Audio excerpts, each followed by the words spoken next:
Алладан сұраймын, я Раббым, неге мені қинап жатсың сен, неге мен мынаны сата алмай жатырмын. Сөйтсем, оказывается, сол кезде бір инсайт аламын да, жүрекпен кірген екенмін. Жүрегімде сол квартира сатсам екен, ақша тап қалса екен деп. Қазақстанда болып жатқан жағдайларға қарап, коррупция көптігіне байланысты мен өзім ойладым, тұңғышым ертең министр болса, сот үкімінің біреуі болса, тұлғасы болса, ертең ол қандай шешім қабылдайды? Мен оған адалдан тамақпен дұрыс тамақ беріп жатырмын ба дедім да, оригинал фильм деген. И сол кезде оригинал деген сөз маған қатты кіреді жүрекке.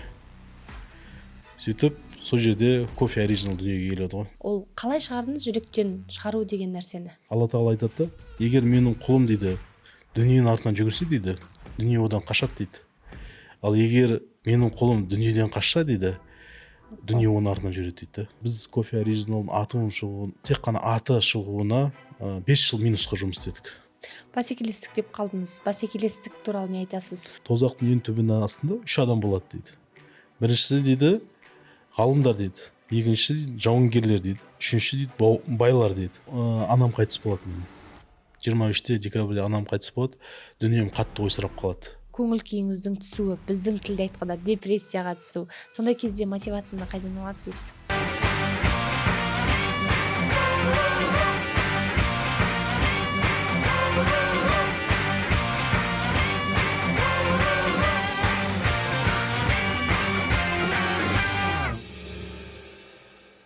Бисмиллах, ассаляму алейкум рахматуллахи баракатух. Баршаңызға қайырлы күн. Бүгінгі подкаст өте пайдалы болмақ. Себебі мен бүгін тек қана сіздерге пайдалы болатын, алдағы уақытта кәсіптеріңіздің дамуына үлес қосатын деген жанды ғана емес, өзіме де пайдалы болатын жанды шақырдым. Себебі бұл кісіні мен көптен бері танимын, кәсібі туралы білемін, көптеген орталарда бірге болып жүрміз, бірақ жақын танысып, араласып, сұрақтарымды қоя алмаған жандардың бірі деп айтсам да болады. Және жақын арада мен бұл кісінің тағы бір историясын естимін да, екінші бір кәсібінің ашылған историясын естіп таң қалам ғой. Сонда осындай бір миссиямен де кәсіп бастауға бола ма деген сияқты өзінің бір қатты таңдануымды туындырған кәсіпкер деп айтсам да болады. Бауыржан мырза, қош келдіңіз. Ассаламу алейкум. Сізді өзімнің подкастымда көргеніме қуаныштымын.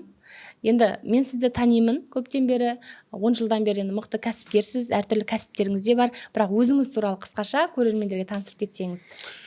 Ассаламу алейкум рахматуллахи баракату. Ең бірінші, Гүлзат ханым, рахмет сіздерге шақырғандарыңызға. Шынайы Алла сіздерге разы болсын. Осы істеп жатқан адамдарға пайда алып кетіп жатқан істіңізде береке берсін. Амин. Жұмысыңыз табысты болсын. Менің өмір баяным бастапқы мен Кентау қаласына туылғам. 6 жасқа дейін сояқта болдық. 96 жылы біз Алматыға көшіп келдік. Алматыда көшіп келіп, Алматының сыртында, облыста Қырғауыл деген ауылда мен средний школаны бітіріп, нархозға түсем. Нархозды финанс менеджмент факультетін бітіріп, банкке жұмысқа барам. Бірақ банкте жұмыс істеп жүріп, үй сатып, риэлтор болып жұмыс істеймін. Қай жылы басталды ол? Алғашқы кәсібіңіз? Алғашқы кәсібім 2008 жылы басталды. 2008 жылы. Ол кезде жасыңыз қаншада? Ол кезде 16 жаста едім. Машалла. Да. 16 жастан бастап компанияға келемін, риэлторский. И ол жерде 10 адам болып келеміз. Қызық нәрсе болады. 4 ай сол жерде жұмыс істеп, бір квартира сата алмаймын ғой. Сөйтіп ойлайды бәрі. Бастық та ойлайды, мен осы жерден кетеді деп, болды ма, сата алмайды деп. Бірақ мен өзім қырсық мінезім ба, өзіме айтам, бір квартира сатпай, осы жерден мен кетпеймін деймін. Сөйтіп күннің бір күнінде Алладан сұраймын, я Раббым, неге мені қинап жатсың сен, неге мен мынаны сата алмай жатырмын. Сөйтсем, оказывается, сол кезде бір инсайт аламын да, жүрекпен кірген екенмін. Жүрегімде сол квартира сатсам екен, ақша тап қалса екен деп. Сөйтіп қалай жүрегінен шығарам, сразу бір квартира сатам ғой, бірінші $500 табам. Сөйтіп Алланың қалауымен ары қарай кетеді.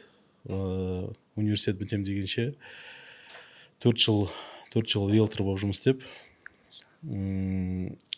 уже оқуды бітіріп жатқан кезде бір өзімнің специальность бойынша жұмысқа кірейінші деп международный банкқа, HSBC деген международный банкқа жұмысқа кіремін. Сол жерде сатушы боламын. Ол жерде кредитный продукттар сатам, зарплатный проекттер сатам. Сөйтіп, Алланың қалауымен 5 жыл ол жерде жұмыс істеймін. Бірақ бірінші жыл кірген кезде ең мықты сатушы болып не аламын. Мен Дубайға жібереді. И сол жерде мен өзімнің жұбайыммен танысам. Маша. Да, сол банкте. Сөйтіп, үйленіп, үй алып, әйелім екіқабат болып, өзім ойладым. Мен бір арманым бар еді. 30 жасқа дейін финансово независимый болам дедім. 40 жасқа дейін финансово обеспеченный болам дедім. Финансовая независимость менің ойымда ана жақтан, мына жақтан ақша түсіп тұрса екен деп өзім ойладым. Финансовая обеспеченность 40 жасқа дейін өзім қалаған нәрсемді алам деп ойладым. Сөйтіп, сол мақсатқа жетем деп ойладым. Енді қызық нәрсе де, бірақ осы өзіміздің Қазақстанда болып жатқан жағдайларға қарап, коррупция көптігіне байланысты мен өзім ойладым. Қазір мен тұңғышым дүниеге келеді. Ол тұңғышым ертең министр болса, сот үкімінің біреу болса, тұлғасы болса, ертең ол қандай шешім қабылдайды? Мен оған адалдан дұрыс тамақ беріп жатырмын ба дедім де. Сөйтіп, кредитный жаңа продукт сатып жатқан кезде өзім ойладым, значит, мен осы жерден кету керекпін. Жақсы жерде, жақсы зарплата алып жатқан жерден өзім шешім қабылдаймын, сол жерден кетем. Сөйтіп кетіп, параллельно бизнес бастаймын. Кофе сатып. Сөйтіп, кофеде мен оған алып келген досым, Дастан деген досым, ол жаңағы Gloria Jeans деген компанияда жұмыс істеген. Ол кезде Алматыда кофейня санаулы болған. Қай жылдары бастадыңыз? 2015 жылдары. Сол кезде ол маған былай айтты да, Бәке, сен осы арманың бар еді ғой. Сол арманыңа жететін бір кәсіп бар. Бастаймыз ба деді. Сөйтіп, Алланың қалауымен бастадық. Бірінші точкамызды аштық. Бірінші точкамызды 20 қаңтарда аштық. Ол кезде білмейміз, қаңтарда сауда жоқ болмайды екеніне ше. Қандай кофейня? Басында названиямыз қызық болады. Ол кезде Қазақстанда не болмайды, Starbucks болмайды. Сөйтіп, Starbucks болмайды, соны қолданып Starbeans кофе деп қоямыз. Starbeans кофе деп қоямыз. Сөйтіп, ашыламыз. Бірінші күн продажамыз 5000 теңге болады ғой. 5000 теңге продаж жасаймыз. Сөйтіп, Алланың қалауымен мен ойлаймын, осындай ма, субханалла, осындай ма бизнес деген деймін ғой. 5000 теңге тауып атсаң, арендаң бар, зарплатаң бар.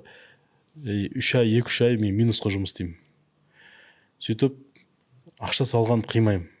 Сөйтіп, досым айтам, давай тағы да бір ақша тартайық, тағы да бір точка ашайық дейді. Досым басын істейді, айтады, сен басың істей ма? Біз мына жақта минуста жұмыс істеп жатырмыз, қалай тағы да бір точканы ашамыз дейді жаңағы ше. Осы кофейня ашуға идея берген досыңызға ренжімедіңіз ба? Минусқа кетіп жатқаныңызды көрген кезде? Жоқ, ренжіген жоқпын. Мен білмедім ғой қалай, на самом деле, қалай болып жатқанын. Мен ойладым, басындағы мынау қырсықтық па, жаңағы риэлторский бизнесі жасалған.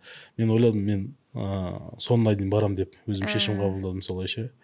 Сөйтіп, досым айтты, мен жұмыс істей алмаймын деді. Мен өзім семьям бар, поэтому сен өзі ары қарай деді. Сөйтіп, тағы бір точканы ашамыз. Ол точка күшті жүре бастайды. Алланың қалауымен. Сөйтіп басталады жұмысымыз. Сөйтіп, жарты жыл өтпей, бізге Москвадан хат келеді. Москвадан хат келеді, ол хаттың ішінде Starbucks жазады. Біз Қазақстанға кіріп жатырмыз. Сіздердің названияларыңыз, логотиптеріңіз бізге ұқсас екен, плагиат. Сіздер мынаны алып тастамасаңыздар, сіздермен соттасамыз дейді. Бір жағынан қатты қуандым, Starbucks маған қарады деп. Бір жағынан өзім, бір 30 мың теңге оборот жасап жатырмыз күніне. Ол кезде кофе сатылмайды ғой онша. 30 мың теңге сатып жатырмыз оборот. Соншалықты енді мен олармен соттасам ба, мен оны жеңілем ғой деймін да. И оларға айтамын, жарты жыл беріңдер, Алла қаласа мен названияны өзгертемін өзім деймін. Сөйтіп, жарты жыл мен басқа ат іздей бастаймын. іздеп и бір күні андай компанияларға келем, айтам, нейминговый компанияларға, бірақ ешқандай ұнайтын ат болмады. Бір күн үйге келем да телевизорды қосам, ол жерде бір кино болып жатыр екен. И кинода жаңағы түсірілген компанияның аты шығады, оригинал фильм деген. И сол кезде оригинал деген сөз маған қатты кіреді жүрекке. Сөйтіп сол жерде кофе оригинал дүниеге келеді ғой, Алланың қалауымен. Машалла. Демек сіздің қазіргі кофейнеңіз кофе оригинал. Иә. Біздің Қазақстанда жақсы танылған. Және де бірнеше қалада сіздің франшизаңыз бар. Альхамдулилля, иә. Машалла. Я біз тұрақты клиентіміз, өзіміз ішеміз, дәмдері өте жақсы. Сіз аға бүйтіп айтып қалдыңыз да, жүрекке кіргізбеу керек екен, жүректен шығарған кезде мен саудам болды деп айтып қалдыңыз да, осы бизнес бастаған кезде. Ол қалай шығардыңыз жүректен шығару деген нәрсені? Енді біз ол кезде жаспыз ғой. Қазір де біздің жүрегімізге кіріп кеткен ғой, енді мойындау керек, ақша, дүние деген нәрсе. Барлық нәрсе ниеттен басталады екен да. Не үшін істеп жатсың, қандай мақсатта істеп жатсың. Енді біз шынайы мұсылман болғаннан кейін, біздің пайғамбарымыз Мұхаммед Мұстафа саллаллаху алейхи ва саллям сұраған ғой: о Расулалла, осы адамдардың ең жақсы кім деген? Біздің пайғамбарымыз айтқан: жақсы адамдарға пайда алып келетін деген. Сол кезде ниет, мына жүректегі ниет адамдарға пайда алып келу өзгерген кезде, жоқ, мен ақша емес мақсатым, адамдарға пайда алып келем деген ниет болған кезде сразу жол ашыла бастайды екен. Оға дейін мен оны түсінбедім. Мен басты мақсатым, мен ойладым, ақша табу, көбірек ақша тапсам екен деген ниет болды. Бірақ егер қазір дүниежүзілік бизнес кейстерді қарайтын болсақ, даже iPhone қолданамыз ғой. Сол iPhone-ның основателі Стив Джобс, ол ешқашан ақша туралы ойламаған да. Ол кісінің мақсаты именно осы өздерінің гаджеттері арқылы адамдар түрлі инновациялар, түрлі ойлап тапса екен, сол арқылы шығарса екен деген ниет болған да. И ол, оказывается, жұмыс істейді. Неге жұмыс істейді білесіз бе? Мен осы жерде айтып кетейін қызық нәрсе ше. Алла тағала айтады да, егер менің құлым дейді дүниенің артынан жүгірсе дейді, дүние одан қашады дейді. Ал егер менің құлым дүниеден қашса дейді, дүние оның артынан жүреді дейді. И осы жерде қалай сенбеуге болмайды? Егер біз бірінші мақсатымыз ақша болса, болды, біз қаламыз да. Ал егер біздің мақсатымыз осы Алла бізге қайырмен, осы дүниеде, арғы дүниеде қайырмен берсе екен, осы адамдарға пайдамды алып келсем екен деген ниет болса, Алла жолда аша бастайды. Ал сіз жүректен шығаруға бір айта аласыз ба? Осылай жасадым деген бір фишка, техника деп айтамыз ғой біздер. Ол кезде әлде бір тек ниет ету керек па? Жоқ, ол кезде мынандай қызық нәрсе болды да. Енді мен ол кезде қатты исламда болған жоқпын. Бірақ мен келдім да, өзім айттым, қанша рет уже мынандай сделкалар болмады. Жарайды, тағы да біреу болмай қалса, ничего страшного деп босата салдым. Жібере салу дегеніміз осы. Иә. Сөйтіп қалай осылай жібере салдым, болды да сол кезде. Алланың қалауымен. Енді қазір кофейнеңіз өте жақсы жүріп жатыр ғой, өзіміз тұрақты клиентіміз. Бірақ қазір байқасақ, нарықта кофейня ашу оңай деген түсінік бар. Сіз сондай жандарға қалай көзқарасыңыз? Енді бизнес жағынан қарасақ, кофейня ашу оңай. Ол былай айтады, қазақта үйлену оңай, үй болу қиын дейді ғой. Тура сондай мағынада да. Кофейня ашу оңай, бірақ кофейняны плюсқа алып келіп, оны жүргізу өте көп еңбек керек та. Ең бастысы барлық кофейняларының ең локациясы болу жақсы. Локациясы. 80-85% айта аламын мен. Локацияға байланысты. Қалғаны жақсы меню, жақсы сервис, жақсы качество. Ал меню қалай жасалады? Меню айтып қалдыңыз, осы мәзір. Ол қандай бір принциптерға сүйеніп жасалады? Енді бізде оны көрдік, басқа региондарда, басқа облыстарда, Қазақстанда менталитет әртүрлі. Мысалы, Ақтауда басқаша, Чемкентте басқаша, Алматыда басқаша, Астананың өзі басқаша. Мысалы, Астанада фьюжн жақсы көреді. Бір кафеде әртүрлі направлениеде мәзір болған жақсы көреді. Мысалы, Восточка, Европа, сол бір жерде. Алматыда бізде бір направлениеде жақсы көреді. Моно мәзір жақсы көреді. Моно мәзірде ол жерде мысалға кофейня тек қана еуропалық кофейня болып келген кезде сондай болады. Ал егер оның ішіне жаңа восточканы болсаң, ана болсаң, біздің алматылықтар наоборот одан қаша бастайды да. Ал батыс ше біздің? Батыс батыста оны Мен Атыраудың қызымын ғой. менің партнерімнен сұрау керек, Бекарыс деген. Бірақ Алланың қалауымен сол кісі бір үлкен үлес қосты. Сол жерде кофе оригиналдың ашуын және де соның дұрыс дамуына. Машаллах. Ал кофе дайындау барысында өзіңіздің бір андай фирмалық қолтаңбаңыз бар ма? Авторлық, мен осы жерін айтқам деген сияқты бір. Шынын айтсам, бәрі ойлайды сөйтіп. Иә, бәрі ойлайды. Өзімізде жұмыс істеп жүрген жұмысшылар да келеді. Бәке, сіз кезінде бариста болғансыз шығар, кезінде повар болған шығарсыз дейді. Мен дедім, ешқашан официантта болып жұмыс істемегенмін. Қалай сіз осының бәрін аштыңыз дедім. Мен айтамын, тек қана Алланың қалауымен. Мен осындай жасай алғам, не қылғам деп айта алмаймын. Бірақ бұрында бастап жатқан кезінде өте қатты кірісетін едім. Адамды алған кезде мына менюді толығымен жаттағаннан кейін өзім қабылдайтын едім экзаменді.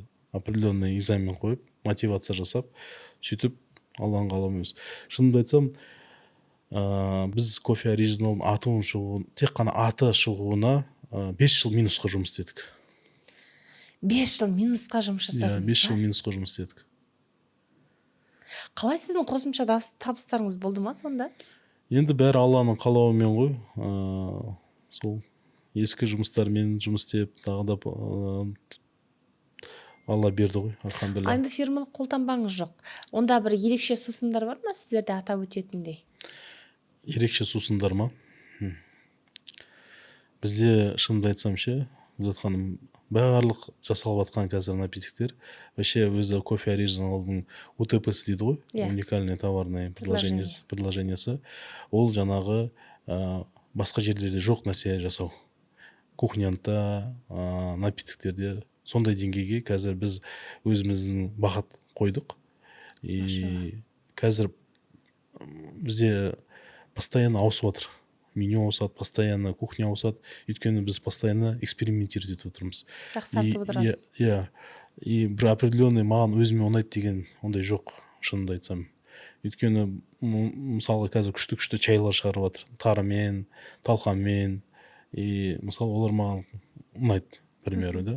Бірақ Алланың қалауымен біздің жұмысшылардың, шеф-баристалардың фантазиясы керемет. Өте көп идеялар шығарып жатыр. Жақын арада бізде жаңа мәзір шығады. Сол мәзірде біз бәрін соны көрсетеміз, иншалла. Онда қонаққа міндетті түрде барамыз. Ал енді кофейняда сіз айтып қалдыңыз бағана 5 теңгеге бір күнде сауда болған деген сияқты. Бір алғашқы клиентіңіз есінде ме? Болмаса бір болған қызықты оқиға деген сияқты. Алғашқы клиент бір бала болған, Нартай деген жігіт. Сол жерде торговый центрде охранник болып жұмыс істеген, күзетші болып. Ол маған келіп айтады, мен жұмысқа алыншы дейді. Сен орысша сөйлесе аласың ба деймін. Жоқ, мен орысша сөйлей алмаймын дейді. Қазір ол кезде енді орысша жақсы болды ғой. Қазір ғой қазақша альхамдулилля жақсы дамып жатырмыз. Ол мен орысша білмеймін. Мен айтамын да, сен осыны жатта и келіп маған айтып бер бәрін деймін да. Келеді и өзі ауылдан келген жігіт, қатты көрініп тұрмын, өзі ынтасын салып кіргісі келіп тұр жұмысқа. Бірақ көріп тұрмын болмай жатқан. И сол баламен мен көп жұмыс жасадым да.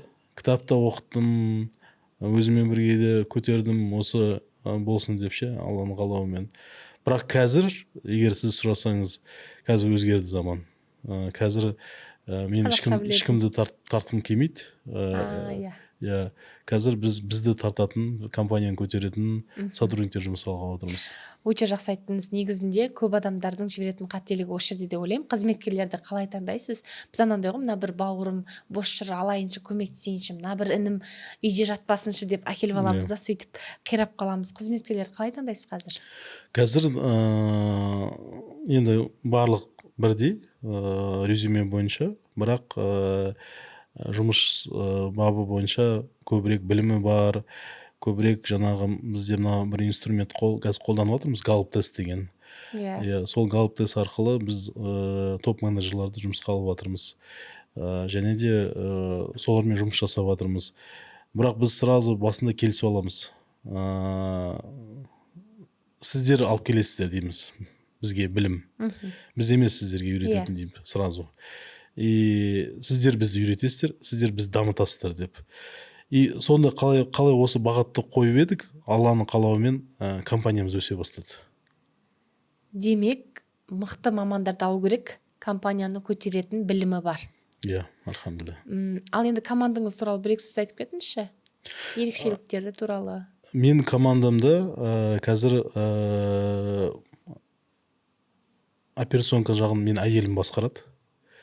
Иә, ол сол өзі екеуміз келісіп алдық. Мен алды жағын инвесторлармен жұмыс істеймін, жаңадан локацияларды іздеймін, соларды ашамын. Сөйтіп, оны ашып болғаннан кейін әйеліме берем. Әйелім оны ары қарай өзі жүргізеді командасымен бірге. Ол жерде операционный директор бар, маркетологтар бар, финдиректор бар. Оның барлығын келіншегіңіз. Иә, келіншек. Мен бірақ арасында жиналыстарға қатысам, и сол жиналыстарда компанияның бағытын көрсетемін, стратегиясын айтып беремін. Қай жаққа баратырмыз, не үшін істеп жатырмыз, қандай мақсатта істеп жатырмыз. Көбісі адамдар бізге келгендер ойлайды, мына жерде ақша тауыпсам, не қылсам деп. Бізге бірақ келеді, сосын түсінеді, что біздің мақсатымыз ақша емес. Одан кейін адамдар басқаша қарай бастайды бізге. Енді мына Қазақстанда кофе мәдениеті қалай аға? Жақсы дамып жатыр ма? Ол туралы не ойлайсыз? Қазір біз осы 2015-те ашылған кезде адамдар келіп, ана кофе құйып берші дейді. И кофені құйып берген кезде, но неге сонша қымбат деп айтатын еді. Бізге ана 3 в 1 ана Нескафе соны неге құйып бермейсің деп айтатын еді. Қазір спешалти кофейнялар көп ашылып жатыр. Адамдар сұрайды, қай жердің келген кофесі, қандай обжарка болған, өте қатты дамып жатыр деп ойлаймын. Өйткені бәсекелес көп жерде сұраныс пайда болады. Әртүрлі түрлі дүние жүзінде бар кофелар бізде келіп жатыр да, альхамдулилля. Бәсекелестік деп қалдыңыз. Бәсекелестік туралы не айтасыз? Енді мен былай ойлаймын да, бұрында сіз сұрасаңыз, мен айтатын едім, мен қасында кофейня ашылмақ қойса екен деп ше. Қазір ризық Алладан деп қабылдаймын. Мен наоборот жақсы қабылдаймын. Мен қасында тағы бір кофейня ашылса, одан тағы бір кофейня ашылса деп соны қалаймын. Неге деп білесіз бе? Өйткені мен былай ойлаймын да, точка притяжения көп болса, ризық Алла бере береді да өзі. Ал егер сен оны проблема қылып көрсең, что ол келді, мен бизнесім жүрмей қалады десең, Алла сөйтіп жасап қояды екен. Бәрін Алла тапсырып үйреніпсіз де, машалла. Өте керемет қасиет қой. Бірақ дегенмен де бір мана УТП деп жатырсыз, маркетинг бойынша бәсекелестікке қалай қабілеттілікті арттырасыздар? Бәсекелестікке қалай қабілетті арттырамыз ба?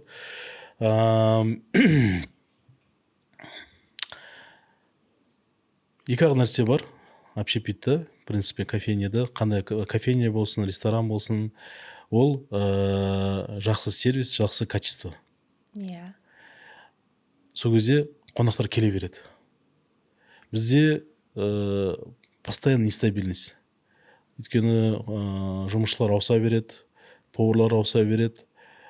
И бір адам келеді, бүгін ішеді, таңғы асты, оған қатты ұнады. Ертең келеді, бірақ ертең келген кезде ұнамай қалуы мүмкін да. Сол үшін общий жаңағы менің түсінігім бойынша, өзімнің тек қана менің түсінігім бойынша, бәсекелестікті арттыру үшін осы екі нәрсені жақсы ұстасақ, сервис пен качествоны, именно неден, адамдар сол кезде білетін болады, осы жерде стабильно. Клиент тұрақталады. Тұрақты келе бастайтын болады. Енді аға, мен мана подкасттың басында айтып кеттім, мен өзім сізді шақырған кезде жаңа бір ашқан кәсібіңіздің историясы мені қызықтырды. Сол мені зацепить етті дейміз ғой, былайша айтқанда бұл тартты. Қандай керемет құндылық деген сияқты. Сол осы кофейнядан бөлек бизнестеріңіз туралы сөз қозғасақ. Гүлзат ханым, мен сізге бір қызық нәрсе айтып берейін. Осыға дейін, осы сұрағыңызға дейін ше, қалай ары қарай кофе оригинал дамыды? Иә. Иә. Біз мынандай жаңағы бутик нелер киосктер аштық, 5-6 киоск аштық, 10 киоскқа дейін аштық. Сосын Алматыға әкім келеді, Бауыржан Байбек. Сөйтіп бүкіл киосктердің бәрін алып тастайды. Мен ойлаймын, не істеймін мен деймін. Сөйтіп басқа варианттар іздей бастаймын. Остановкаларға, нелерге кіре бастаймыз. Сөйтіп центральный стадионда бір остановкада кофе оригинал ашылады. Сол жерде ол 24/7 форматта жұмыс істей бастайды. Сөйтіп ол жерде бізді қуып жібереді.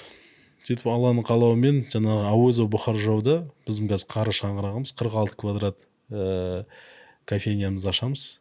Сол жерде бірінші 24/7 қылып бастаймыз жұмысымызды ше. Адамдар келеді, очередь болады, альхамдулилля, қатты ұнайды адамдарға.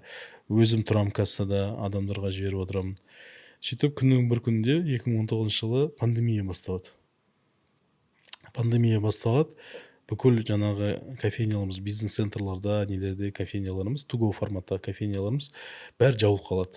Сөйтіп тек қана бір Әуезов Бұхар жаудағы кофейнямыз, өйткені отдельный входы бар, сол жердегі жұмыс істейді. На вынос жұмыс істей бастаймыз. Өйткені қонақтарды отырғызуға болмайды. И сол моментте бізде Қазақстанға доставка кіре бастайды.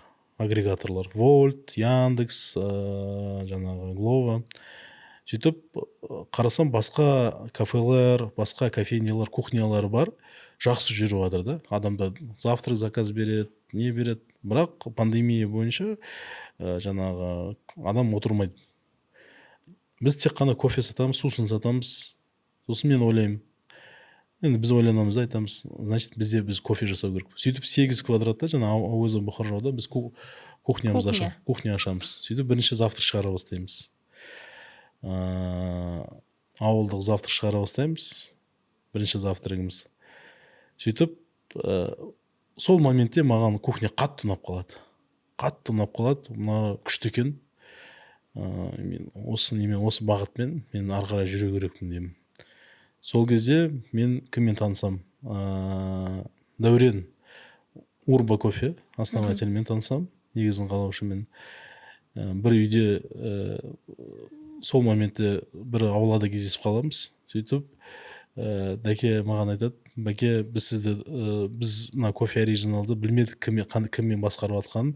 Біз ойладық, орыстар ма деп ойладық бірінші дейді. Бірақ сіз басқарып жатқанын біліп, ортаға тарта бастады.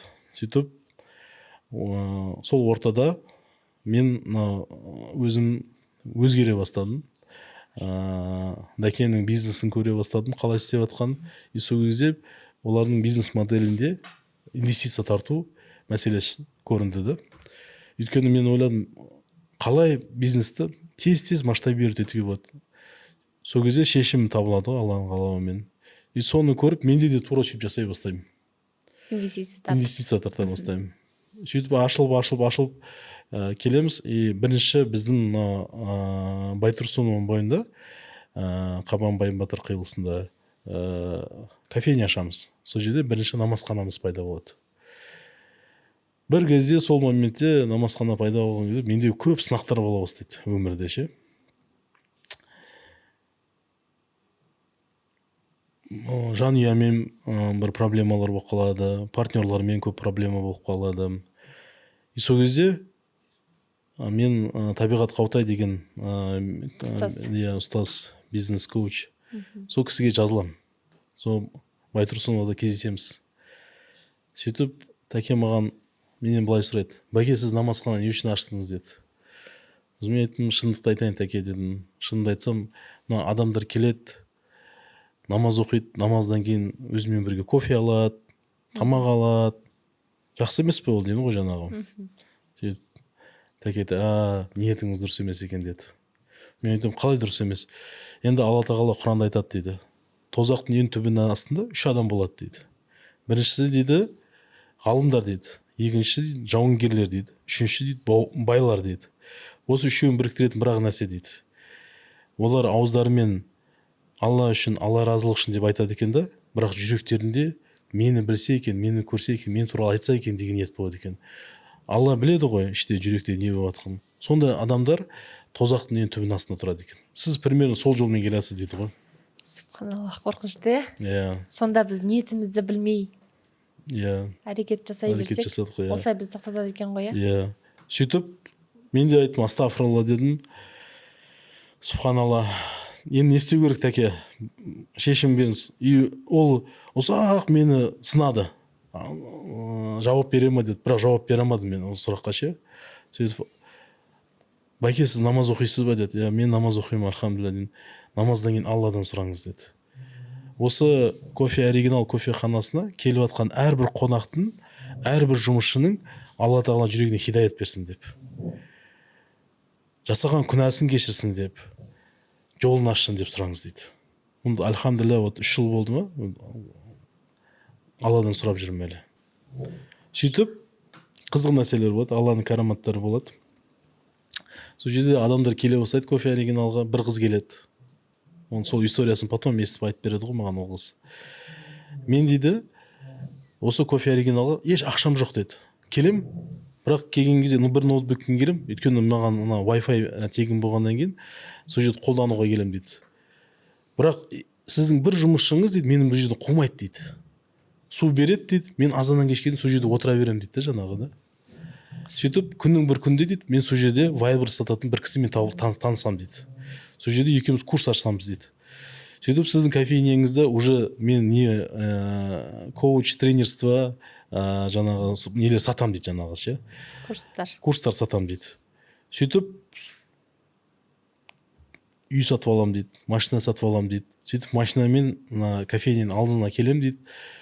Көрдің ба дейді, қыз айтады өзі, ішіне айтады екен. Көрдің ба, мен кофейняға қарап айтам дейді. Көрдің ба, мен саған келген кезде мен ешнәрсем болған жоқ қой дейді. Ешнәрсем болған жоқ қой дейді. Бірақ қазір мен үйім бар, машинам бар деп жаңағы. Сөйтіп өз-өзіме айтып, неге мен кофейнямен сөйлесіп отырмын? Осы кофейняны ашқан кісімен сөйлеспеймін ба, таныспаймын ба деді. И сол кезде Алланың қалауы ниетке байланысты Алла береді дейді ғой.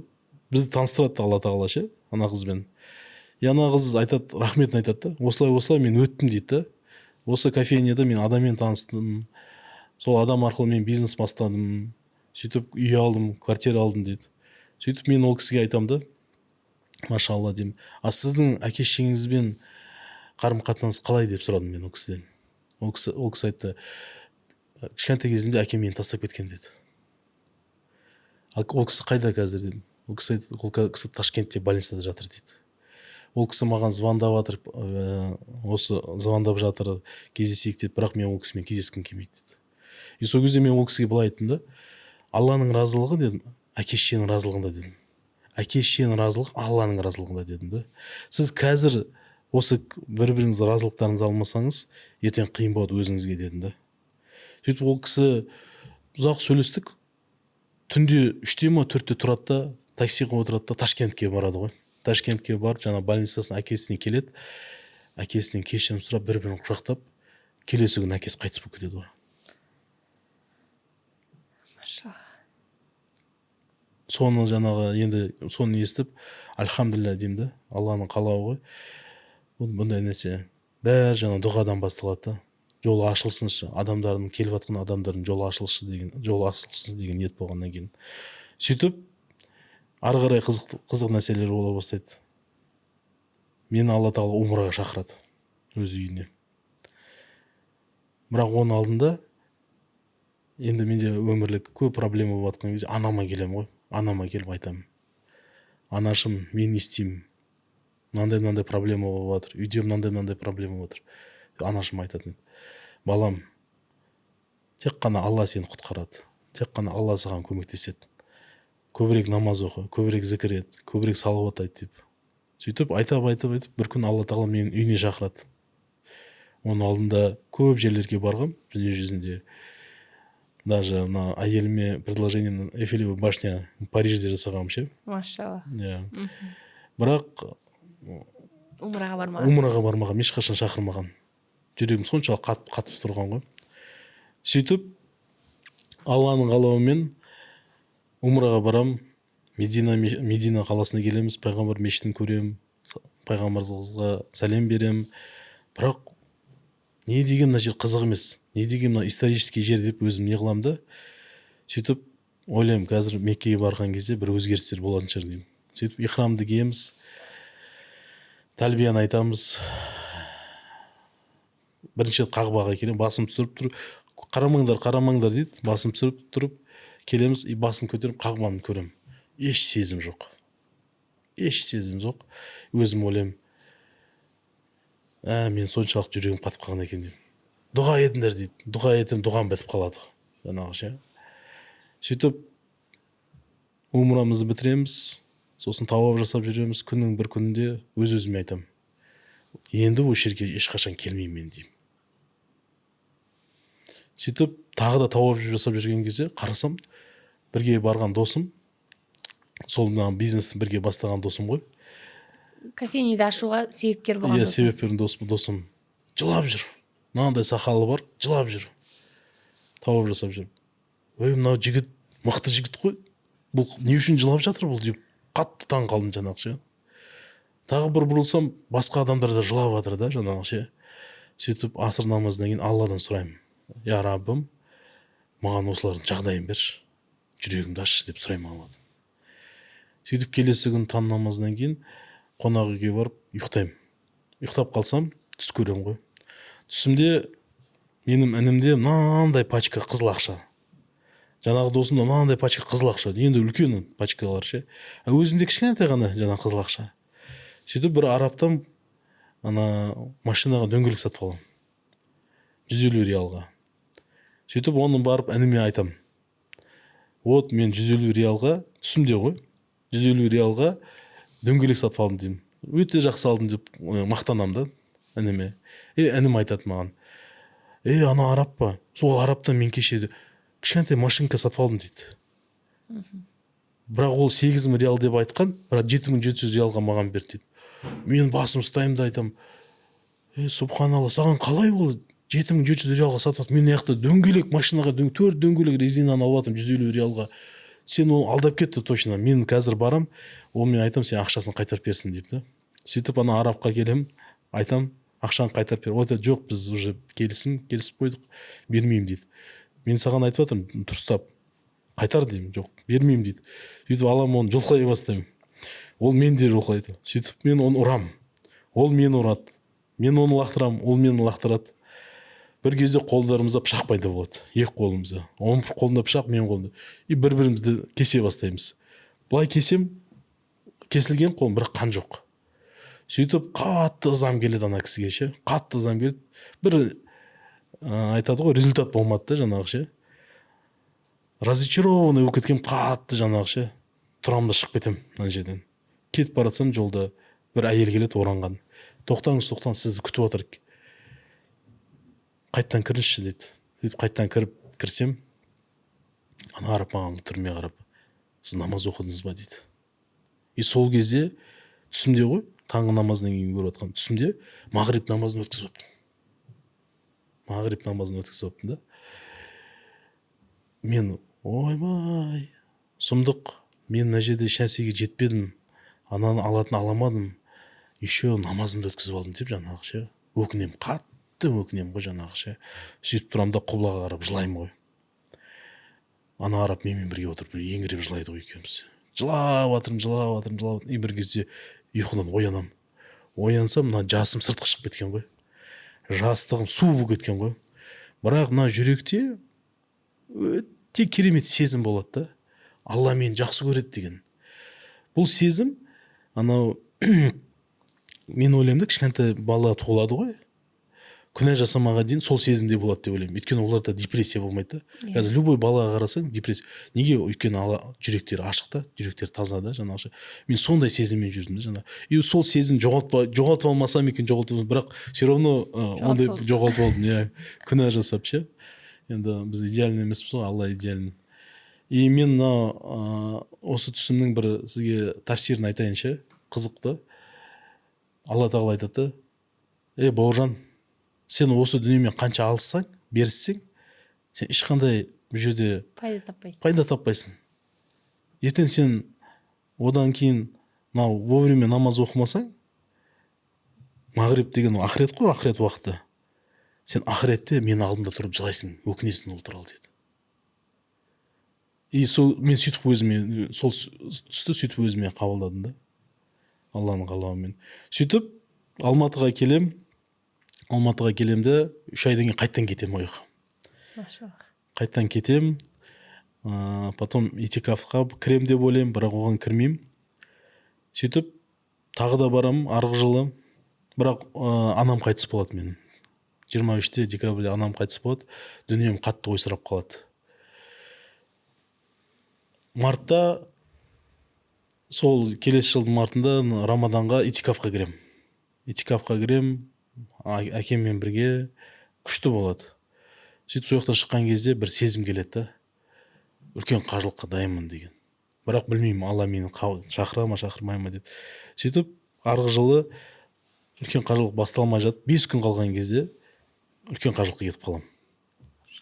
Алланың қалауы. Өйткені ана хадж компанияда бір жаңағы хаджының несі невыездной екен, шетелге шығармайды екен да. Соның орнына ұшасыз ба деп айтады ғой, маған предложение келеді ғой. Сөйтіп Алла мені шақырып отыр, мен кету керекпін деп жаңағы үлкен қажылыққа кетіп қалам. Сөйтіп үлкен қажылықты өтіп, Алланың қалауымен келген кезде мынандай нәрсені естимін да. Біз, оказывается, шынайы біреуге дұға етсек, қасымыздағы тұрған періштелер әмин, саған да деп айтады екен. И осы Табиғат Қаутай ағамызбен бірге сөйлескен кездегі, одан кейін алған инсайт, өзіме дұға етіп жасаған кезде, я Раббым, осы жерге келіп атқан әрбір қонақтың жүрегіне хидаят берші, жолын ашшы, біліп білмей жаңағы күнәсі кешірсін, шынайы жүректен сұрағаннан кейін мен ойлаймын да, қасымдағы періштелер аумин, саған да.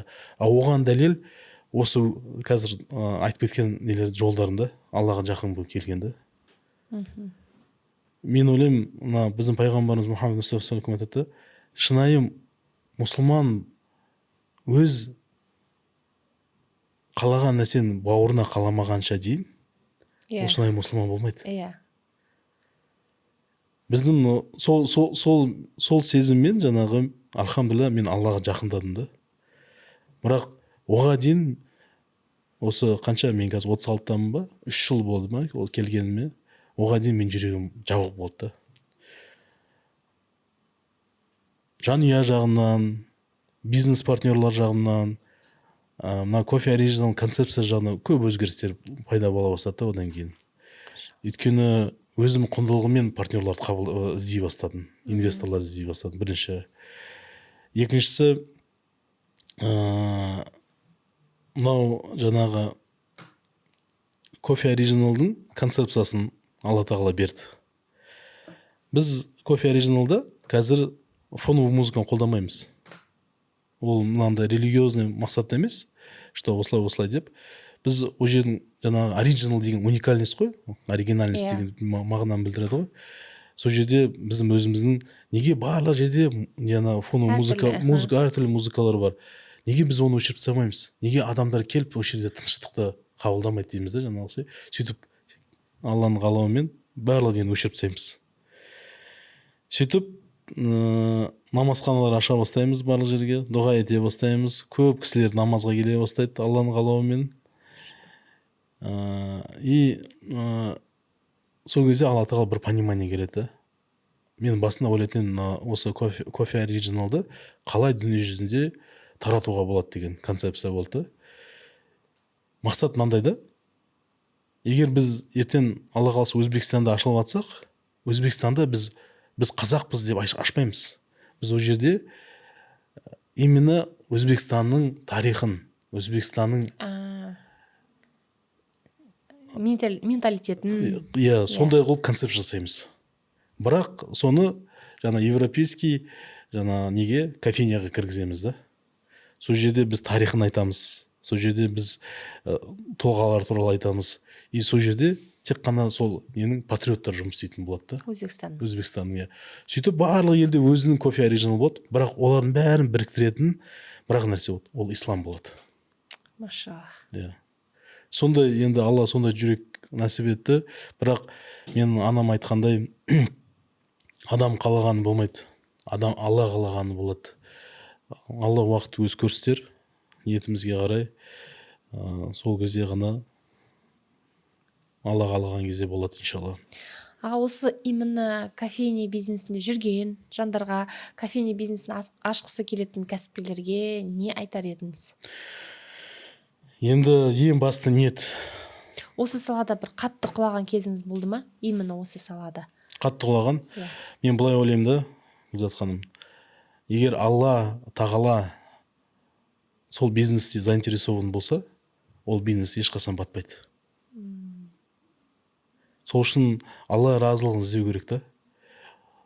Қандай кәсіп ашпасын да. Қиындықтар болмады ма? Болды, өте көп. Бірақ қатты тиген жоқ. Неге тиді? Мен сізге бір инсайт айтайын. Осыдан 2 жыл бұрын бізде 100 миллион теңге қарызымыз болды компанияда. Сөйтіп мен ойладым, біздің компания жабылады деп.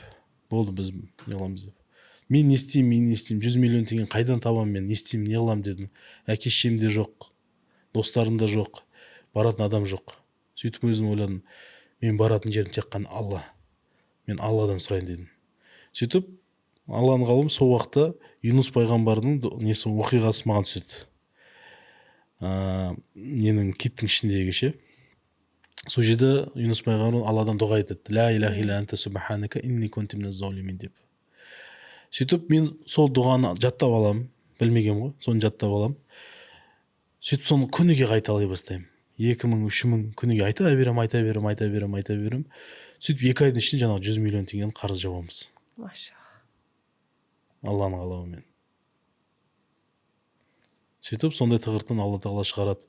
Біз ойлаймыз ғой, біз на самом деле айтады да, Алла тағала адамның жағдайын өзгертпейді. Адам өзі оны қаламағанша дейін да. Бұның тәфсирі бар да. Алла тағала соншалықты біз жақсы көреді, бізге соншалықты возможностьтар береді. Бірақ біз өзімізге көп алып қоямыз да. Өзіміз қиянат жасаймыз. Иә, өзімізге. Өйткені Алла тағала Құранда айтады да, Аль-Ниса деген сүре бар, әйелдер деген. Соның 79-шы аятында Алла тағала айтады, барлық жақсылық сендермен болып жатқан дейді, ол менен дейді. Барлық жаманшылық болып жатқан сендердің өздерінен дейді. Осы мен түсінбейтін едім да, біздің Марғұлан Сейсенбай ағамыздың подкастында бір көріп қалам, рилста. Өмірімде бір нәрсе болып жатса, мен әрқашан біреуден кінәні іздемеймін дейді. Әрқашан кінәні өзімнен іздеймін деп ол кісі айтады да, жаңағы. Мен түсінбейтін не үшін. Сол кезде Алла тағала маған берді, көрсетті да. Барлық нәрсе өзімден болып жатқан жаман жағдайдың бәрі ол өзімізден екен да. Неге? Өйткені біз өзімізге көп алып қоямыз, или дұрыс нәрсе істемейміз, оны байқамай істемей қаламыз да. Өйткені біз ойлаймыз да, біз оны істедік деп. Сөйтіп біз тығырыққа түсіп қаламыз. Жолымыз жабыла бастайды. Ол жол жабылған кезде ол қалай шығуға болады ол неден? Тек қана истиғфар, кешірім сұраумен. Кешірім сұрай бастасақ, Алла жолды аша бастайды, жол возможность бере бастайды бізге ше. Сол үшін мен ойлаймын да, егер сіздің жолыңыз болмай жатса, қарыздарыңыз көп болса, көбірек кешірім сұрау керек деп ойлаймын. Көбірек кешірім сұрасақ, Алла өз жолды аша бастайды. Бірақ оған шынайы сену керек та. Сен шынайы оған сенбесең, ол жұмыс істемейді. Жүректегі ниет осы тек қана Аллаға мұқтаж болу, Алладан сұрау, Аллаға тәуекел ету болса, қалған бәрі жолдар ашыла бастайды екен. Альхамдулилля. Машаллах, көп рахмет. Сіз осы енді кәсіпті жүргіздіңіз, өзіңіздің бір көптеген түсініктеріңізді алдыңыз, қарызға да баттыңыз, одан да шықтыңыз. Және сонымен қоймай, келесі бір кәсіптеріңізді аша алдыңыз. Иә, сол келесі кәсіп өте қызық. Жақында біз Рамазан алдында Отау деген этно-ресторан аштық Қабылбек ұстазбен бірге. Оның өзі бір күшті бір тарихы бар, бастамасы. Менің нағашыларым, ол кісілер өте жаңағы қарилар, хафиздар, бөлелерім бәрі. Дінге өте жақын кісілер. Өзім туған інім тоже имам. Лабағата деген мешіт бар Қаскелеңде. Сол жерде әр апта сайын ұстаздар жиналады. Ерсін ұстаз, Нұрсұлтан ұстаз, Қабылбек ұстаз бәрі. Сөйтіп мен нағашыма айтам, осы мен ұстаздар жинағым келеді кофе оригиналда деймін. Сөйтіп ешкім келмейді оған, Алланың қалауымен. Сөйтіп бір жыл өтеді, бір жылдан кейін Қабылбек ұстаз мен нағашымнан сұрайды, сіз айтып едіңіз ғой, сіз бір жиеніңіз бар, осы общепитпен бізді бастарымыз қоссын деді. Сол кісімен мені таныстырыңызшы, маған номерін беріңізші дейді. Сөйтіп маған звондайды, ассалаумағалейкум, менің есімім Қабылбек болады дейді. Мен айтамын, Қабылбек деген кім? Не істейміз, типа уақытым жоқ мен сөйлесуге деп өзім не қыламын ол кісімен ше. Келесі күні кездесейік, келесі күні сөйлесейік деймін. Сөйтіп неге нағашыма звондаймын, нағашымнан сұраймын, Қабылбек деген кім? Ол деді, Қабылбек деген ұстаз. Я говорю, қандай ол ұстаз? Әлеуметтік желілерді қарамайсың ба дейді жаңағы ше. Сөйтіп Алланың қалауымен біз неде Гоголев, неде Қабанбай Батырда кездесеміз.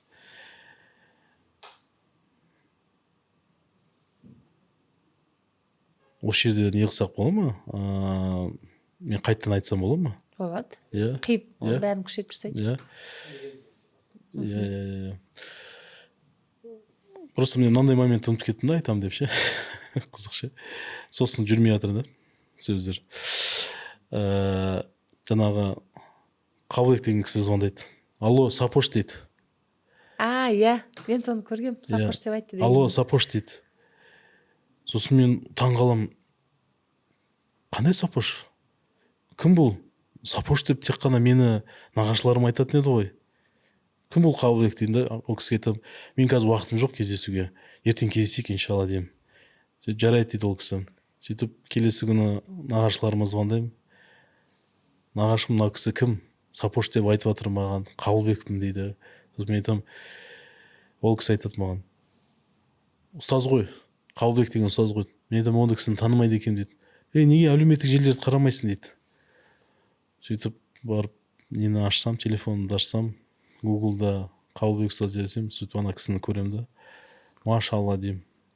Может сол, может ол емес. Енді Алла өзі көрсетеді. Сөйтіп ол кісіге айтамын, мына Гоголеда кофейнямыз бар, сол жерге келің, сол жерде кездесейік деймін. Сөйтіп ол кісі келеді. Енді бізде фоновый музыка жоқ. Ол кісі андай харизмасы бар, мықты ұстаз айтып жатыр. Бәке, менің мақсатым осы жерде кездескен отбасылық құндылықтарды дамыту. Қазақстанда ажырасу өте үлкен деңгейде статистика бойынша. Өте көп жастар бір-бірін таппай жүр. Сондай бір орталық ашқым келеді дейді. Сөйтіп мен енді өзім өтем ғой ана отбасылық қиындықтарды. Сөйтіп бұл айтқан сөздер жанға батады да қатты. Өзім ойлаймын, машалла, мына қандай күшті ниет, қандай күшті проект, осыны қолға алу керек деймін ғой жаңағы. Сөйтіп ол кісіге айтамын, ұстаз, еш уайымдамаңыз, инвестор керек па, локация керек па, помещение, иншалла мен тауып беремін деймін ғой. Сөйтіп екі столиктен ары қарай екі жігіт отырады. Сол бір жігіт келеді, ассалаумағалейкум ұстаз дейді. Менің есімім Алмас болады дейді. Осы сіздердің кешірім сұрайын дейді. Мен осы сіздердің әңгімелеріңізді естіп қалдым. Мен сіздерге қосылайыншы дейді ғой. Сөйтіп сұраймын, сізде не бар дейсіз? Мен мынау неде? Әл-Фарабидің бойында, Әл-Фараби неде жаңағы Төле биде, Алматының төрінде не салып жатырмын дейді. Здание салып жатырмын дейді. Сөйтіп, машалла дейді. Сөйтіп бәріміз сол жаққа барамыз. Барып үстінен көтеріліп, ана видті көріп, сосын мен айтамын, басымнан шықпайды, атын қалай қойсақ болады, атын қалай қойсақ болады деп өзім қатты ойланамын да. Айтамын, атын Отау деп қояйық деймін. Өзіңіз айттыңыз. Иә, атын Отау деп қояйық деп. Сөйтіп ұстазға да Алмасқа қатты ұнады. Ол керемет екен, керемет екен. Осылай қояйық дейді. Сөйтіп жарты жылдың ішінде сол жерде ашамыз ғой, Алланың қалауымен. Бұл жерде айтайын дегенім былай да, бір күннің ішінде мен Қабылбек ұстаз көрмегенмін, таныс емеспін. Мен Алмасты да білмеймін, Алмас та бізді білмейді, бір-біріміз көрмегенбіз. Сөйтіп бір күнде Алла тағала басымызды қосады. Өйткені Алмастың да өзінің бір запросы болған екен да. Осы ашып атқан кезде бір жақсы кісілермен бірге ашсам екен деген ниет болған екен да. Ұстазда өзінің бір запросы болған екен. Осында орталық ашсам екен, адамдарға пайда тигізетін, жаңа статистиканы азайтатын, жұптарды бірге қосатын, жұп қылатын. Менде өзімде мынандай запрос болды да, бір күшті мықты ресторан ашқым келді ішінде. Өйткені біз қазір кофе оригиналдың өзінде мен айтып жатырмын да командаға, біз өте жақсы деңгейде тамақтар шығару, ресторанный тамақтар, кофейняның өзіне жақсы ресторан тамақтар шығару керек деді. Сөйтіп Алланың қалауымен сол ниетке байланысты ресторан береді ғой енді. Иә, келді. Сөйтіп сол жерде ойлағанды, ниетті Алланың қалауымен сол жерде пайда болады ғой соның бәрі. Альхамдулилля. Машаллах, қазір уже ашылды, жұмыс жасап тұр, иә? Иә, қазір жұмыс істеп отыр. Біз білеміз, сізде тағы бір кәсіп бар. Ол туралы да тоқтала кетсек. Иә, осыдан бір жыл бұрын Алланың қалауымен Горный Гигантта мешіт бар. Сол мешіттің қасында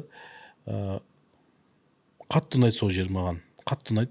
Табиғаты, ауасы. Саф деген кафе болған. Сол Саф деген кафемен жаңағы ол кісіні танимын, Самат деген кісі. Сонымен сол кісімен кездесіп, ол кісіге айтам, маған беріңізші мына жерді деймін. Мен осы жерде бір Аллаға пайда ететін жерді жасағым келіп тұр деймін. Бір жағынан ойладым, кофейня ашам ба дедім, бірақ кофейня келмейді екен да. Өйткені өздерінің кабинкалары бар екен, тапчандарымен, мына жерде ошақтары бар екен, мангалдары бар екен. Сөйтіп, бұны мен не үшін ашып жатырмын деген ниет болды. Бірінші сұрадым өз-өзімнен, не үшін ашып жатырмын дедім. Сөйтіп, мақсатын түсіндім да. Осы жерде адамдар келіп Алланы ұлықтайтын жер болса екен дедім. Столын, дастархан үстінде дедім. Андай бір-екі адам емес, көпшілік адамдар тобы жиналса екен деген ниет болды. Сөйтіп атын қалай қоямыз деген кезде, енді мен сол уақытта көп неге бардым ғой, Саудиға көп бардым ғой. Сол жерде шукран, рахмет, көп естідім. Сосын басында ойладым, шукран деп қоям ба дедім, рахмет деп. Сосын жоқ, ол бір не болсын дедім, бір күшті болсын название дедім. Аль-Шакур деп қойды. Алла тағала 99-ын тұратын. Сөйтіп Аль-Шакур деген болмайды деді. Сөйтіп шүкір деп қойдық. Шүкір деп қойғанымыз ол бір адамдарға еске салатын, шүкіршілік ететін ат болсыншы деп ниеттеніп шүкір деген чайхананы ашамыз. Енді қазір альхамдулилля 2 точкамыз бар, нүктеміз бар. Біреуі осы Тургут Озал Абайын қиылысында, біреуі мына Горный Гиганттың қиылысында тұр. Өте жақсы, ол жаққа да барып көргенбіз. Енді бірақ Отауға барып көру керек екен. Алла кәсібіңізге береке берсін. Енді көптеген кәсіпкерлер өзіңіз айтып жатсыз, мына инвестор тарту, инвестор болу деп. Сізде де болған шығар, белгілі бір мәселелер туындаған кезде көңіл күйіңіздің түсуі, біздің тілде айтқанда депрессияға түсу. Сондай кезде мотивацияны қайдан аласыз? Сол туралы бір кәсіпкерлерге кеңесіңіз болса. Шынымды айтсам, құлшылықты алым. Аллаға жақындаудан. Иә. Өйткені мынау адамның жүрегі, қалып дейді, тез өзгереді екен. Бір жақ ақыретке, бір жақ дүниеге. На самом деле, былай қарасақ, шынымен де, адамның депрессияға кірген, ол дүниеге кіріп кетуі. А сен ақырет туралы көп ойласаң, құлшылық көп жасасаң, сен депрессия туралы ойламайсың. Өйткені сен тек қана Алла саған сондай күш береді, альхамдулилля. И мен дүниені көп ойлай бастаған кезде соны түсіндім, жақында этикафтан келген кезде түсіндім, мен көбірек сойқа бару керек екенін түсіндім. Адамдар айтады, подзарядка дейді ғой. Сөйтіп барып заряжаться етіп қайттан келу керек екенмін деген өзіме шешім қабылдадым. Демек, құлшылық етуден, көбірек Аллаға жақындаудан, барлық мәселенің шешімін сұрап, енді бізге айтып кеткен ғой, байтенген бауына дейін сұрандар деген сияқты. Ал басқалай жауапкершіліктің барлығы сіздің халіңізге қарай жүреді ма? Жауапкершілік туралы айтып кетсек, мысалға ше, мен былай ойлаймын да, әрбір кәсіпкер мысалы біз Алланың алдында екі нәрсеге жауап береміз да. Бірінші, жасаған күнәлар үшін. Екіншісі, Алла берген мүмкіндікті қолданбаған үшін. Күніге Алла бізге мүмкіндік береді. Бірақ сол мүмкіндік беріп атқан кезде бізде бір жүректе қорқыныш пайда бола бастайды. оны ала аламыз ба, жасай аламыз ба деген ниет болады да. Бірақ сол кезде Алланың сөзін еске алатын болсақ, мысалы Алла тағала айтатын, мен ешқашан менің қолым көтере алмайтын ауыртпашылық бермеймін дейді. Бір жағынан возможность мүмкіндік беріп жатыр, бір жағынан сен сенесің, ол маған қиыншылық бермейді. Сол кезде сен тәуекел ете бастайды екенсің. Сол кезде сен жауапкершілікті ала бастайды екенсің. Сол кезде жұмысың жүре бастайды екен.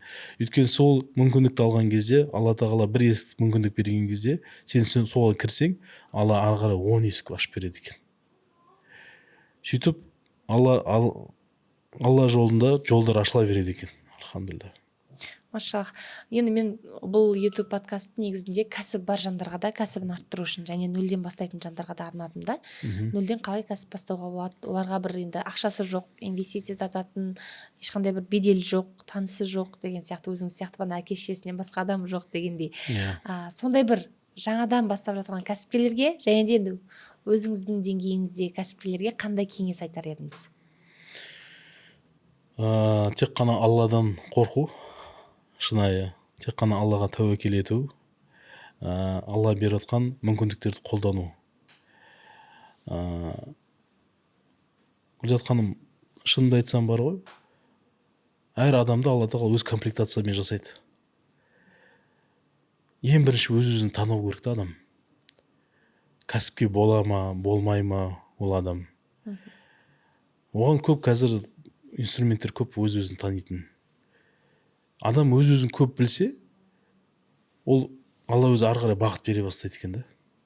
Ал егер адам өз-өзін білмесе, ол бір бизнес кәсіпті бастап, ол кәсіп тастап кетуі мүмкін. Неге? Өйткені Алла оған бермеген ондай қабілет кәсіпке. Оныкі емес. Оныкі емес. Сол үшін менің ойым енді адам деген бірінші ең бастысы өз-өзін тану керек. Алла тағала мені қандай комплектациямен жасады, қандай менің жақсы жерлерім бар. Мысалға, маған келетін болсақ, мен бұрында бәрін жасайтын едім компанияда да. Даже пол жуып, базарға барып закуп жасайтын едім. Соншалықты көп энергия, өте көп. Сөйтіп, галып тест тапсырған кезде бір досым, Абай деген досым, күшті нәрсе айтты да. Бәке, сіз ламборджинисіз ғой дейді.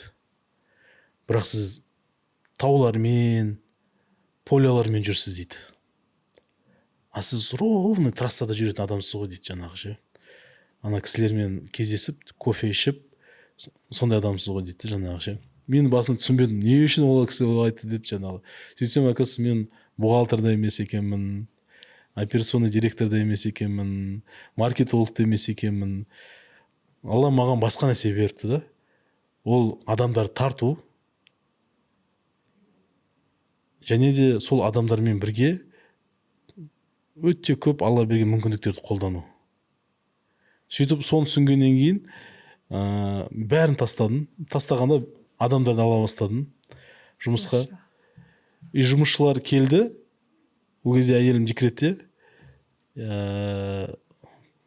Бізде бір генеральный директор болды, бір жігіт. Сол айтты да маған: Бәке, мен 2 ай болды келгеніме мына жерге. Сіз маған бәр счеттарды, ақшаларын бәрін беріп қойыпсыз дейді жаңағы ше. Соншалықты маған сенесіз бе дейді. Сосын мен айтамын: жоқ. Мен саған сенбеймін. Мен шынайы Аллаға сенемін. Алла арқылы саған сенемін. Алладан қайырын сұраймын, дұға етіп дедім жаңағы. Қалай сөйтіп өзім сөйтіп шешім қабылдадым. Алланың қалауымен 10 біз нүкте аштық қой, Алланың қалауымен. Өйткені әрбір адам өз Алла берген жаңағы өзінің мықты нелері бар ғой, адамның качестволары, қабілеттер. Сол қабілеттерді қолдану білу керек екен да. Сол кезде Алла одан ары аша бастайды екен да жаңағы. Біз оны білмейміз, біз ойлаймыз, жаңағы көреміз, рилстарды көреміз әртүрлі, ойлаймыз, мына кісі байып жатыр, мына күшті, менде де осы кісі сияқты бай боламын, не қыламын дегенде. Бірақ Алла сізге ондай қабілет бермеді ғой. Жасап көріңіз, конечно, болады. Бірақ адам деген мүмкін сенікі емес. Мүмкін сенікі емес, иә. Сен жұмысың может быть басқада. Мысалы, сен мықты финансовый директор бола аласың. Мықты сен операцист бола аласың. Мықты сен жаңағы коуч, тренер бола аласың, психолог бола аласың. сол үшін әр адам, мен ойлаймын, өз орнын табу білу керек деп. Оны өзін орнын табу үшін ол өз өзін білу керек. Содан кейін ары қарай жол ашыла бастайды деп ойлаймын.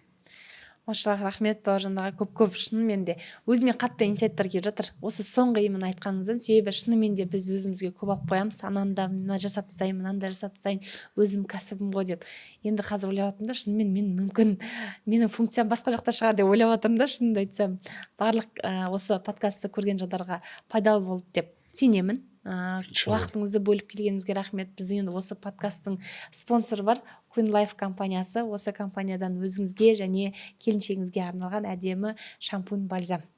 Бірге жүреді екеуі бір құтыда, яғни сізге бөлек бальзам алып жүрудің қажеті жоқ. Игіліктеріңізді пайдаланыңыздар. Бұл Queen Life компаниясында негізгі мақсаты сол шаштың суын тоқтату, қайта кетіру. Енді ең маңызды сізге ұнайтын жерін айтайын, 100% халал КМДА-дан сертификатын алған өнімдердің бірі. Рахмет уақытыңызды бөліп келгендеріңізге. Құрметті көрермендер, біздің подкаст сіздерге ұнады деген ойдамын. Егер ұнап жатырса, каналға тіркеліңіздер, лайк басыңыздар және комментарий жазыңыздар.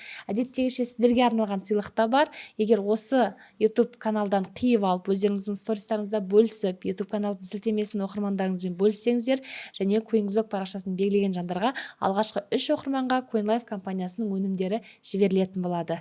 Келесі шығарылымда кездескенше сау болыңыздар.